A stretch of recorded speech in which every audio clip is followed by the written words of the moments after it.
We all know relationships can cause stress and anxiety.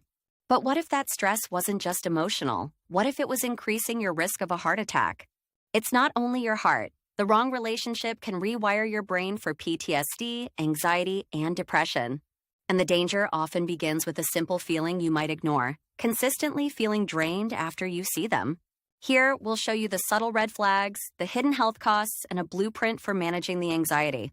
So, what are the warning signs you might be missing? Let's start with the most common one. The feeling of walking on eggshells. It's when you constantly edit your words and actions to avoid an unpredictable reaction. Another sign is a deep imbalance. You feel like you're constantly giving emotional support and care, but get very little back in return. Perhaps the most damaging sign is a slow erosion of your own identity. You stop doing things you love because it's easier than dealing with their reaction. You might notice you laugh less or your confidence feels fractured. Your energy is all being spent just to keep the peace. This pressure doesn't stay contained. It bleeds into your work, making it hard to focus and affecting your ability to be a present parent or friend. But why does this emotional turmoil have such a powerful physical effect? How can walking on eggshells actually make you sick? It starts with hormones. Your body is flooded with the stress hormone cortisol, a direct chemical cause of chronic anxiety and depression. This cortisol bath weakens your immune system. That's why you might catch more colds or feel constantly run down. It even suppresses the hormones responsible for libido. A lowered sex drive is often a direct physical symptom of relationship stress. So we know what happens biologically, but why are some of us more prone to anxiety in these situations? A big piece of the puzzle is our attachment style. Specifically, an anxious attachment style means you may have a deep fear of abandonment, causing you to seek constant reassurance. Many of us internalize a myth that true love is supposed to be dramatic.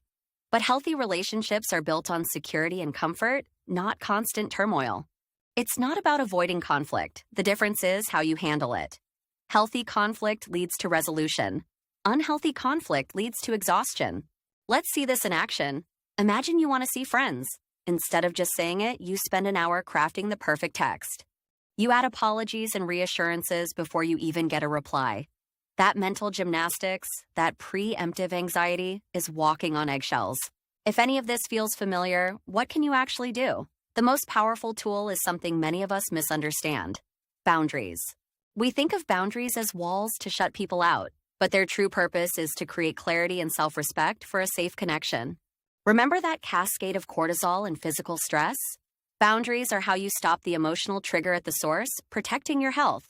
But it isn't easy, especially with someone who has benefited from your lack of them.